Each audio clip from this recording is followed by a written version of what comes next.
शाहाबाद में महागठबंधन भ्रम में चारों ओर ढिंडोरा पीटती है कि हमारे 4 गो सांसद बने जौन की हम बीजेपी के सुपड़ा साफ कर दिहनी। उतना एमपी के चुनाव रहला, बिहार में विधानसभा के उपचुनाव जौन होइल, 4 गो तहार लोकसभा के महारथी रहते हुए का भइल कि तार खुद ही जौन बात उनकी चारों सीट घसक गई। प्रशांत किशोर के जौन जन सुराज बिया महागठबंधन के एकदम चुनाव लगावे खातिर तैयार बिया। महागठबंधन अगर ना चेतल तो जाई हवा खाए। तेजस्वी के सीएम बने के कितना चांस बा? जन सुराज जौन बिया तो अब की बारी राजा था, जदयू के पीछे एकदम नहा धोआ के पड़ गइल बिया। प्रशांत किशोर जौन बड़े इतना तबाही मचैले बड़े, इतना तबाही के बाद केकर कोर कबर है।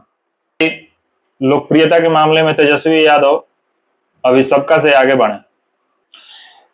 वाजिब बात बटुए कि नीतीश कुमार सगरे से घेरा गल बने, क्राइम पे इनका कंट्रोल नहीं है। इनकर तो बड़े बड़े अधिकारी खुद ही ईडी के रडार में धराइल बने, आए दिन सीओ वीडियो भी रोज ईडी के रडार में धराते बने। तो का इनकर कंट्रोल बटुए? कंट्रोल से बाहर बा। थोड़ा सा वीडियो पे बढ़िया से बनल रहम तो समझ में आई, नहीं तो बिहार के चुनाव का जो राजनीति भी पान के दुकान पे समझ में ना आई के कितना आगे बा आ के पिछुआल जाता। सब था लग जाये कि के कितना पानी में बा आ के उतराइल जाता। चूंकि बिहार के विधानसभा के चुनाव जौन बा अब रसे रसे निष्काइल जाता। नमस्कार, तो भारत मेरा और स्वागत बा। बिहार में जौन बात उनकी आनी पानी वाला मौसम आ गइल बा। काल के बाद आद्रा नक्षत्र भी चढ़िए जाई, लेकिन एक पहले पूरे बिहार में प्रशांत किशोर जो तूफान मचेले बने, यह तूफान में केकर टेंट हाउस कहां उड़िया के जाई ई तो समय बताई। फिलहाल प्रशांत किशोर जो बने तो वो लालुए के पीछे पड़ल बने, लेकिन महागठबंधन जो बिया तो ओकरा ख्याल नहीं खे बात के, उन्हीं फिक्र बिया और महागठबंधन के बहुत महंगा पड़ जाई। आज के जो चुनावी विश्लेषण बा जन सुराज और महागठबंधन के लेकर के ही बा। चूंकि महागठबंधन जो बात उन्हें बात के तनकियो ध्यान नहीं के देत, वो जन सुराज के तनकियो इंपॉर्टेंस ही नहीं के देत, लेकिन जन सुराज जन बिया तो अब की बारी राजा था, जदयू के पीछे एकदम नहा धोआ के पड़ गइल बिया। तो आज के विश्लेषण में यह बात हुई कि के तरीका के जौन बात उनकी जन सुराज अपन बिहार में वर्चस्व कायम करी, और ए पर भी बात हुई कि महागठबंधन के एकरा से कितना नुकसान। मुख्य रूप से 3 गो टॉपिक बा आज के। और टॉपिक में पहल का विषय बिंदु जौन बात उनकी तेजस्वी के सीएम बने के कितना चांस बा। दूसरा टॉपिक बा कि प्रशांत किशोर जौन बड़े इतना तबाही मचैले बड़े, इतना तबाही के बाद केकर कोर कबर है। और तीसरा टॉपिक ही बा कि बिहार में पिछला 2024 में जो उपचुनाव भई रहे, ओकरा में प्रशांत किशोर के पार्टी जन सुराज और महागठबंधन के आरजेडी और माले तो जो चुनाव लड़ रहे, एहू में बहुत बड़का जौन बात उनकी नुकसान पहुंचले रहे जन सुराज। तो आज ओकरा पे भी चर्चा हुई। हालांकि महागठबंधन जौन भी या तो जन सुराज के हल्के में ले बिया, बहुत महंगा पड़ जाए ओकरा। तो आज के ये 3 गो विषय बिंदु बा जो पे हमनी के चर्चा करम जा। तो खास करके जो टॉपिक बा, ये टॉपिक के बहुत बड़ा मायने निकले वाला बा। थोड़ा सा वीडियो पे बढ़िया से बनल रहम तो समझ में आई, नहीं तो बिहार के चुनाव का जो राजनीति भी पान के दुकान पे समझ में ना आई। तो चलिए सबसे पहला जो टॉपिक बटुए हम निकले कि तेजस्वी बिहार के सीएम बने के कितना चांस बटुए। तेजस्वी यादव के बिहार के सीएम बने के कितना चांस बटुए, ये मुद्दा पर सबसे पहले बात हुई। तो सबसे पहले अगर बात हुई तो एक बात तो सच्चाई बा कि भाई लोकप्रियता के मामले में तेजस्वी यादव अभी सबका से आगे बढ़े। चाहे वो प्रशांत किशोर होकस, चाहे सम्राट चौधरी होकस, चाहे चिराग पासवान होकस, चाहे उपेंद्र कुशवाहा होकस, चाहे ना नीतीश कुमार होकस, सबका से लोकप्रियता में आगे बढ़े। फेसबुक पे अगर फेसबुक पर इनका फॉलोअर्स की बात कही जाए तो प्रशांत किशोर के 1,47,000 फॉलोअर बढ़े। सम्राट चौधरी के बात कही जाए तो उनकर करीब करीब 1 मिलियन ठीक ठाक लम्हा चाकर जे तरी बाणे वो तरी ठीक बा। उपेंद्र कुशवाहा के बात कही जाए तो 2,43,000 उनकर फाइन फॉलोइंग मतलब फेसबुक पे फॉलोअर बाणे। चिराग पासवान के टोटल जो फेसबुक फॉलोअर बने 8,20,000 बने। अब एक बाद बचल बिहार के मुख्यमंत्री नीतीश कुमार, तो उनको लगभग लगभग जो बात है 2 मिलियन कुछ लाख फॉलोअर बटू। लेकिन बिहार में बिहार में जितना नेता बने वो सबकरा से ज्यादा जेकर फैन फॉलोइंग बटुए तेजस्वी यादव बने। तेजस्वी यादव के फैन फॉलोइंग 3 मिलियन बटुए, मतलब समझा तो नहीं, पूरा एकदम लोकप्रियता ऐसे ही ना बढ़े। युवा के मैं युवा ना फॉलो कैले हुई है, कहीं ना कहीं जो बात उनके फॉलोअर बाणे, लोकप्रियता बा। लेकिन लोकप्रियता तो बा, लेकिन लोकप्रियता से केवल कुर्सी ना मिल जाई। जितने इनका लोकप्रियता बा उतने कुर्सी भी रिजाए में बड़ी मुश्किल बा। महागठबंधन जन बात हो आपकी बारी हल्के में ही बा, लेकिन अभी तेजस्वी के बात होता। वाजिब बात बाटे कि नीतीश कुमार आपकी बारी सगरी से घेरा गल बने, उनका क्राइम पे तनकियो कंट्रोल नहीं है। नीचे के जो अधिकारी बने तो घुसखोर हो गए बने, कहीं ना कहीं जो बात है उनकी चारों तरफ से। और देखते बानी बीजेपी के जो दोनों डिप्टी सीएम बने एकदम लेफ्ट राइट, ओकरा मतलब का होला समझते बानी, तो चारों तरफ से जो बात है नीतीश कुमार घेरा गल बने। लेकिन एक और बात बटुए कि ऐसा भी नहीं कि तेजस्वी खातिर जो बाड़े कि पूरा खुला मैदान मिल गई बा, उनको खातिर खुला मैदान नहीं खे, उनको आगे अभी कई गो रोड़ा बटुए। एक तरफ जहां तेजस्वी यादव 2 बार के डिप्टी सीएम रह चुकल बाड़े, अब उनका सत्ता पक्ष से जहां लड़ाई लड़े के बटुए ओजे उनकर और जो बड़का परेशानी बटुए उनकर परिवार बा, वो अपना परिवार से परेशान बने। उनकर बड़का भैया बने कि रह रही के एगो टोटका छोड़ दिले, और ई छोटा छोटा जो टोटका बटुए तो एनडीए के जो कोई खलबलाई दल बटुए नेता बने लो, वो इनकर डूबती नस पकड़ लेता लो और लागत लोग यही के दबावे, बस यही में तेजस्वी भी हो जाता है पीछे। तो दिन रात जौन बाटे तो उनकी पारिवारिक समस्या से जूझ रहा बाड़े, और विपक्ष जो सत्ता पक्ष बिया वो इनकर कमजोर नस के जान गई बिया, और रह रही करके इहे नस के दबावे के काम करती है। और चुनाव में इहे नसे दबाई, तेज प्रताप वाला मैटर उठाई, और लालू के जो 15 साल के कार्यकाल बा वो मैटर उठाई। एक अलावा तेजस्वी कहीं कोनो रोड़ा नहीं। बाकी कुछ अलग तरीका के जो समस्या बाड़ी सा वो पे हमनी के बात हुई। फिलहाल एगो प्लस पॉइंट भी बा कि तेजस्वी यादव जो बाणे लोकप्रियता उनका कहीं बा, और मुख्यमंत्री बने के एगो रास्ता भी बा। वो रास्ता ये बा कि फिलहाल जो सीएम बने नीतीश कुमार, इनकरा से जनता जो भी तो मोह भंग कर दिले बिया। ये वास्तविक चीज बा, हमनी के कई जगह जाके घूमने ही जा ओकरा में पता लागल देखा तनी जा कि अब इनकरा से जो बात उनकी जनता अपन माया हटा दिले बिया। अब वो इनका जगह पे नया सीएम जो बात उनकी खोजतिया, कुछ नया बदलाव चाहतिया। तो लोकप्रियता के मामले में अगर देखल जाओ तो तेजस्वी यादव रेस में आगे बढ़े, जाहिर सी बात बा। लेकिन एक और समस्या बा, तेजस्वी यादव के सीएम बनल इतना आसान भी नहीं है। मैं अगर रेस जीत करके आ जी हन तो उनका आगे 3 गो त्रिदेव आगे खड़ा वालो। वो कौन त्रिदेव वालो? पहल का सम्राट चौधरी बने, दूसरा उपेंद्र कुशवाहा बने, और तीसरा प्रशांत किशोर बने। ये तीनों जना त्रिदेव बनकर के जो तेजस्वी यादव के सामने खड़ा वालो एकदम 200% जान ली कि सीएम बने ना दे लो। ऐसे कि सम्राट चौधरी के जो लहजा बा देखते बनी पूरा कबाड़ दल बना, पूरा एकदम दिन रात मीडिया में जो उनकर भाषण और बयान बनो ओकर कोनो जोड़ नहीं थे। उपेंद्र कुशवाहा तक खैर तनी धीरे धीरे बोले लें। प्रशांत किशोर के देखते बानी 9वीं फेल, तो खैर जदयू आ राजद दोनों 35 साल के पूरा जौन बात उनकी दिन भर गमा गमा घूम घूम करके पानी पी पी करके उनकर राजद या नीतीश के जौन बात उनकी पूरा कमी गिनती गिनावे में लागल बने, तो वो कहीं से तेजस्वी के छोड़े वाला नहीं खन। तो अब प्रशांत किशोर जौन बाने तो उनकी आगे और कौन रोड़ा खड़ा कर सकेलो। तो हम आज पहल का जो टॉपिक रहा तो पंच का टॉपिक में तो जान को नहीं कि तेजस्वी के सीएम बनावे में कितना मुश्किल बा, और उनका बने में कितना मुश्किल बा, का समस्या आई।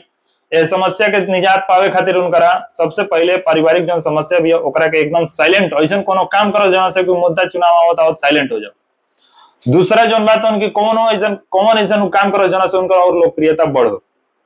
गलती से भी कोनो ऐसा टॉपिक में मुद्दा मत छेड़ो जहाँ से कि उनका लोकप्रियता घटे। तीसरा ऐसा चीज बटोरे प्रशांत किशोर, उपेंद्र कुशवाहा और सम्राट चौधरी के काट खोज ले। जाहिर सी बात बा कि रास्ता उनका क्लियर मिल जाए। लेकिन अब दूसरा जो टॉपिक बा हमनी के, वो दूसरा टॉपिक में चर्चा हमनी के कहीं नहीं जा आके प्रशांत किशोर जौन बाणे तो उन केकर कोर कबरी है, चूंकि जाने के परी ना। तो प्रशांत किशोर केकर कोर कबरी है तो एक बात जान ली, वो सीधा सीधी महागठबंधन के कोर कबरी है। ऐसे कि महागठबंधन के पीछे लागले बने। अब महागठबंधन जौन बिया तो भरम में बिया, जानत है कि शाहबाद जौन बा लोकसभा जीत गई यहाँ शेर हो गई बनी, लेकिन ओकर भरम ना चुनाव में टूट जाई। काहे टूट जाई ओकर आंकड़ा और ओकर सटीक विश्लेषण हम बताई। फिलहाल पीके से नाम से पहले मशहूर रहे हैं, अब प्रशांत किशोर हो गई बने। पहले पीके पीके कहत रहे हैं, अभी फिलहाल जौन बात उनकी वो जाति आधारित पे नहीं चर्चा करत, वर्ग आधारित चुनाव जौन बात उनकी जीते में वो अपन भरोसा करता है। मतलब कि वो जौन बात उनकी चाहता है कि वर्ग आधारित पे चुनाव हो, क्योंकि जाति आधारित वाला में वो फंस गए हैं। ऐसे वो एक पचड़ा में फसल नहीं चाह, और उनका तो पूरा मोटो हो गई बा। इतना कुल हवा बनेला के बाद अब वो अपना के सीएम उम्मीदवार में घोषणा कतल बने, वो लाइन में लिया दल बने अपना के, जहां सीएम के जो उम्मीदवार अभी लौकत हुई हैं वही उम्मीदवार की लिस्ट में अभी वो अपना के ले आके खड़ा कर दल बने। फिलहाल इनकर काम अभी ये बा कि 35 साल नीतीश और लालू के जो कार्यकाल रहल बा एकरा के पानी पी पी करके बुराई करत रहा, कमी निकालत रहा, जनता के बीच जाके बतावत रहा। लेकिन यो तो जानी कि एकरा पहले प्रशांत किशोर करत करल हैं। प्रशांत किशोर पहले दोसरा के पार्टी के चुनावी कैंपेन चलावत रहे हैं। अब उनमें मजा ना आवत रहा उनका। अब जौन बा तो बिहार चलावे के तैयारी में बढ़े, दिन रात घमा घमा घूमत अड़े, बतावत अड़े कि अब हमारा चुनाव के कैंपेन चलेले में कोनो फायदा नहीं है, अब हम बिहार के जो दुर्दशा बा ओकरा के बदले के तैयारी में बानी। अब देखें सबसे सेंसिटिव और सबसे इंपॉर्टेंट बात, जहां महागठबंधन के जे समर्थक बा, महागठबंधन के जे नेता बा ओकरा ध्यान देवे के चीज बा, क्योंकि बहुत बढ़िया से और टॉपिक अच्छा से विश्लेषण हमनी के उठा के ले आइल बनी जा। तो कुछ बात जौन बात उनकी ओकरा के थोड़ा सा गंभीरता से लेवे के पड़ी। महागठबंधन ली तो ठीक बा, ना ली तो जाई, एमे कोनो दूर है नहीं है कि तेजस्वी से तेज प्रशांत किशोर नहीं खा। प्रशांत किशोर पढ़ल लिखल आदमी बने, होशियार आदमी बने, उनका कहीं योजना बनावे के सृजन करे के कुल उपाय बा, और साथ ही साथ बिहार में कौना तरीके से पेश आवे के बा, कौन बात बतियावे के बा, एकर मैं एबीसीडी जानत तड़े। फिलहाल जौन चुनाव बटुए, चुनाव के कौना दिशा में लेके जाए के बा, यहू पर वो अपन दिमाग लगावता है। अब देखें वो जानत है कि बिहार के जौन राजनीति भी है वो जातीय समीकरण, ओकरा बाद स्थानीय प्रभाव वाला जो नेता बने वही पर आधारित भी, लेकिन एकरा के वो एकरा से दूर हट करके वो उनकर बोली विचार से जो बुझाता है कि वो एकरा से दूर हट करके वो योजना बना रहा बा। उनकर जो योजना बा तो उनकी जातीय समीकरण नहीं खन रखत, हर जगह उनकर एक ही बात बा, गरीबी, पलायन, विकास, बेहतर स्वास्थ्य, यही कुल के लेकर के जो बात उनकी अपन हर युवा से एक बात करते हैं कि भाई छठ के बाद से जो बात उनकी अब सूरत में या लुधियाना में या पंजाब में कमाए ना जाए के पड़ी। एकरा मतलब ये बा कि वो यहाँ पलायन रोकी है, एकरा खातिर उनका भी प्लान का बा। तो देखें प्रशांत किशोर के पास सीधी सी बात बा, बहुत मास्टर प्लान रख ले बा नीतीश कुमार के, यानी कि जेडीयू के और राजद के कहीं ना कहीं कम से कम 40% जो बात उनकी नुकसान पहुंचे हैं, और 40% के नुकसान पहुंचाए को उनका भी आधार का बा, एकदम सटीक रूप से जान ले। अब की पारी राजद और जदयू में सेंधमारी की पूरी तैयारी करके आयल बने प्रशांत किशोर। हालांकि अभी तक उनकर पार्टी के विचारधारा तो हमरो नहीं के बुझात, लेकिन गांधी, अंबेडकर, लोहिया और जेपी के बात सगरी करते हैं। काहे करते हैं आप जानते नहीं। एक बाद बतिया कुल के बाद बतियले का हुई यो जानत नहीं। अब वो अपना पार्टी से जो बात उनकी ये तरीके का बात कोई कोई की अपना पार्टी के धीरे धीरे एगो आइडियोलॉजी की तरफ लेके जरूर जाता है। अब नीतीश के तेजस्वी के यानी कि आरजेडी के जेडीयू के नुकसान कैसे पहुंचावे वाला उनका भी जौन आधार प्लान बा का बा। तो देखिए 243 को विधानसभा सीट पे चुनाव लड़े वाला बाड़े। 243 को तो उनका भी वो तरीका के लोग नहीं खन, लेकिन वो खोज ली हैं, तनी दिमाग के तेज आदमी हम। लेकिन 243 को विधानसभा सीट पे वो आदमी तो खोज लिए हैं, लेकिन सबसे अधिका जो आदमी खोजी हैं वो मुसलमान कैंडिडेट खोजे वाला बाड़े। मुसलमान कैंडिडेट जोन बाटे तो उनके प्रशांत किशोर के जन स्वराज में अधिक से अधिक सीट टिकट दे करके वो चुनाव लड़ावे वाला बने। और ये जोन बाटे तो उनका आधार फैक्टर बटुए कि जेडीयू के आरजेडी के वोट बैंक में सीधा सेनमारी हुई। और ये बात के नोट कर ली, अगर महागठबंधन ये चीज में सुधार नहीं करत तो जाहिर सी बात है कि प्रशांत किशोर जुगवा एकदम अपन चाल चल दी हैं, और जब भ्रम में हुई भ्रमे में रह जाई, प्रशांत किशोर जौन बात उनकी आगे निकल जाए। तो जो दिमाग लगाई राजनीति में वो आगे बढ़वे करी। फिलहाल उनका भी मुस्लिम कैंडिडेट वाला जो टोटका बा जबरदस्त बा। माले आरजेडी या जेडीयू दोनों बात धराशायी हो जाए, एमे तना क्यों दूर है नहीं किया काहे हो जाए, एक सटीक विश्लेषण भी दे। कुल मिला के प्रशांत किशोर जन बने तो जातीय निरपेक्ष चुनाव के आड़ में सीएम बने की तैयारी कर रहा बने। खैर बिहार के लोग उड़ती चिड़िया के देख के बता दिले कि न रहा कि मादा। दूसरा टॉपिक हम के समाप्त हो गई।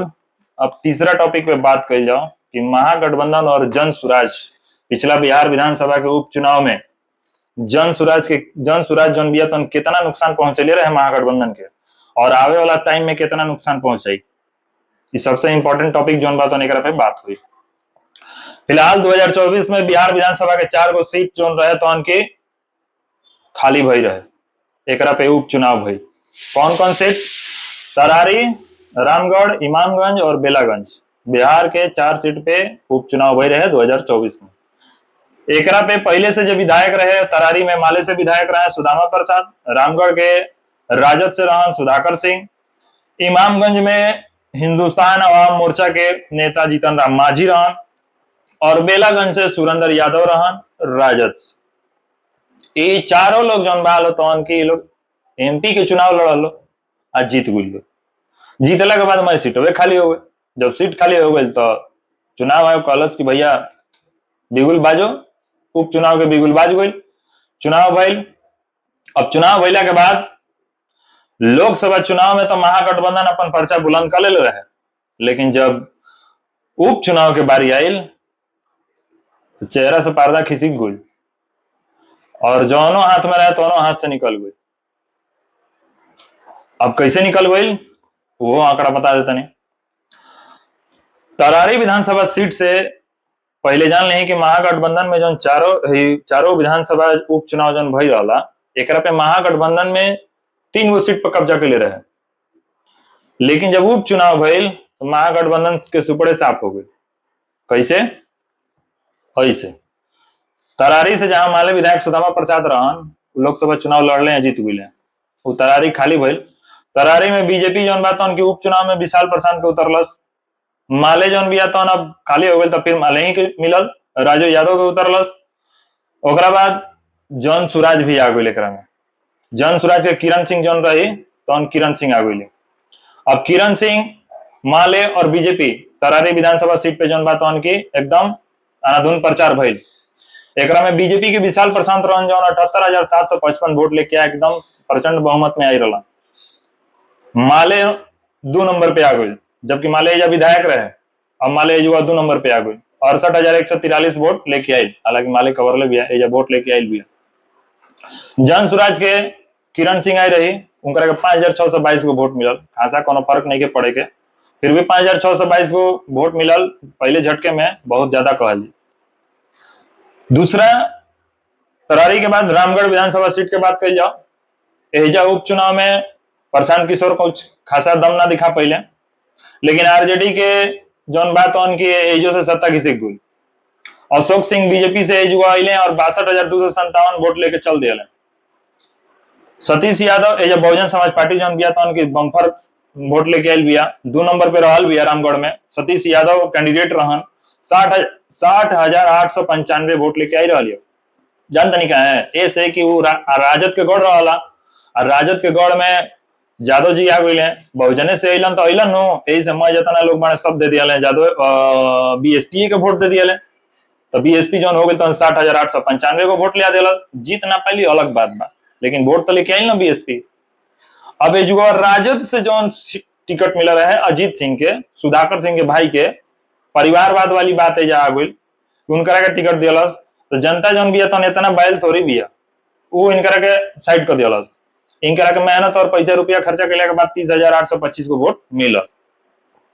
हालांकि जन सुराज भी ये जुगवा रहे, सुशील कुमार जन सुराज से आई रहन, इनका के 6,513 को वोट मिला। देखी तरारी में इनका 5,622 को मिलल बा जन सुराज के, और रामगढ़ में जौन बात 6,513 को वोट मिलल बा, यानी कि बढ़ता मतलब कि महागठबंधन के जौन एथी वोट हुए धीरे धीरे धुकधुकाते हुए।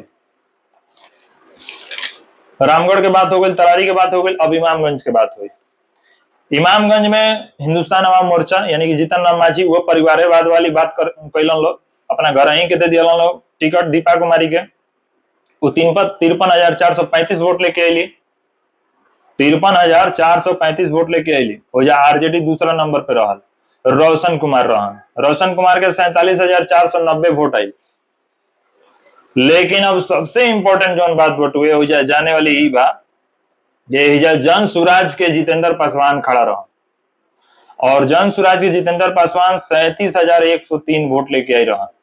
सोच ली, अब इतने से जान ली कि जन सुराज के केकरा से खतरा बा। महागठबंधन अपना भरम में भी है कि मैं साहबाद हमरे है, लेकिन यही इमामगंज में देख लें कि हम जौन भी दीपा कुमारी 53,435 वोट लेके आई, आरजेडी जौन भी 47,490 वोट ले आई, और जन सुराज के जितेंद्र पासवान जौन बने तो उनकी 37,103 वोट लेके आ गई। अगर सोचें कि ये जन सुराज ना रही तो 37,000 ही वोट और 47,000 जौन बाटे तो उनकी वो वोट आरजेडी के, ये तो बम्फर चुनाव लोग जीत को रही आरजेडी। लेकिन जन सुराज के अहिला से जौन बात उनकी आरजेडी दूसरा पे खिसिक गई। अब इतने जान ली कि ये 5,945 वोट से आरजेडी हारले भी है, और जन सुराज लेके आई 37,103 वोट। तो दावा ठोक करके कहता नहीं आपकी पारी की प्रशांत किशोर के जन सुराज भी है महागठबंधन के एकदम चुना लगावे खातिर तैयार भी है। महागठबंधन अगर ना चेतल तो जाई हवा खाए। ई तो इमामगंज के बात हो गई। अब इमामगंज के बाद अब आगे आई बेलागंज। बेलागंज जौन विधानसभा सीट रहला ई रहला राजद के खाता में। अब जब ये उपचुनाव भइल तो ये जेडीयू चुनाव लड़ल, आरजेडी चुनाव लड़ल और जनसुराज चुनाव लड़ल। जेडीयू के मनोरमा देवी जौन बाड़ी तो 73,334 वोट लेके सीट के अपना कब्जा में कर लिया। आरजेडी के जौन विश्वनाथ यादव बाड़े ये 2 नंबर पे आ गया, जबकि आरजेडी के एजुगा विधायक रहा सुरेंद्र यादव। अब एजा जब विश्वनाथ यादव अले तो ये 51,943 वोट पे सीमित हो गया, चूंकि मनोरमा देवी 73,334 वोट लेके आ रही। अब एजा आरजेडी आ गई 2 नंबर पे। अब बताएं कि आरजेडी 2 नंबर पे कहां आयल, हम बताओ तो नहीं आरजेडी 2 नंबर पे कहां आयल। ऐसे कि जन सुराज अमजद मियां के चुनाव लड़े रह लिया, और अमजद मियां 17,285 वोट से वोट लेके आई रहे हैं, 17,285 वोट। अब सोचें कि 17,285 वोट जौन बटुए कहां से लेके आई हुई, कहीं ना कहीं आरजेडी के चुना लागल, आरजेडी के नुकसान भइल, महागठबंधन के नुकसान भइल। भले वो जन सुराज 3 नंबर पे रहल, लेकिन बेलागंज के सीट तक घसक गई आरजेडी के। तने ना अभी पूर्णिया के जौन रुपौली में विधानसभा के उपचुनाव हो रहे, ओजे जौन बाटे तो उनके ओजे तो अजबी खेल हो गई। प्रशांत किशोर जौन बाड़े हैं तो ओजे निर्दलीय के समर्थन कर दिया, ओजे निर्दलीय विधायक जीतल, और वो कितना वोट से 8,846 वोट से ले आयल, कितना रहन तो 68,070 वोट लेके आई रहन। ओजुगो जेडीयू 2 नंबर पे आ गए रहे, हो जाके कलाधार प्रसाद मंडल रहन जो उनकी वोट लेके आई रहन 59,824 गो। अब वो आरजेडी जौन भी तो 3 नंबर पे चलिए। आरजेडी के बीमा भारती रही 30,619 को वोट लेके आई रही, उनको कहानी खत्म हो गई। तो अब देख लें कि शाहबाद में महागठबंधन भरम में चारों ढिंडोरा पिटती है कि हमारे 4 गो सांसद बने जौन की हम बीजेपी के सुपड़ा साफ कर देनी। उत एमपी के चुनाव रहा, बिहार में विधानसभा के उपचुनाव जौन होइल, 4 गो तहार लोकसभा के महारथी रहते हुए का भइल कि तार खुद ही जौन बात उनकी चारों सीट घसक गई। तो अब उतने से अंदाजा लगा ले कि दू गो जो सीट बटुए बेलागंज और इमामगंज एह जुगवा आरजेडी के सीट नसीब नहीं होखे वाला। ऐसे कि जुगवा जन स्वराज अपन जौन वोट बैंक बा वो बना ले बा। इमामगंज में 37,100 वोट ले 103 वोट लेके आई रहा और बेलागंज में जौन बात उनके 17,285 वोट लेके आई रहा। कम वोट बैंक नहीं है। एकरो से महागठबंधन के सीख लेवे के चाहिए कि हाँ हम कौन तरीके के रणनीति रची कि हम जौन बात उनके बिहार में हम अपन सत्ता वापसी कर सके। हालांकि प्रशांत किशोर भी यही तैयारी में बना कि कौन रणनीति रचे कि हम सीएम वाला लाइन में खड़ा हो जाए। तो कुल मिलाकर के बात यह बा कि प्रशांत किशोर के कोर कबारस चाहे ना कबारस महागठबंधन के कोर जरूर कबरी है। आज के विधानसभा के जन स्वराज और महागठबंधन के बीच के विश्लेषण उतने तक। वीडियो के कंटेंट कहां तक पसंद आयल कमेंट में दनादन देले जाई जा। और भी कुछ अगर ऐड करे को है तो कमेंट में सीधा पास कर दे जा। का जोड़े के चाहिए का छूट गोइल बताइले जाई जा और थोड़ा सा चैनल के दबा के शेयर के ले जाए जा। बहुत बहुत धन्यवाद।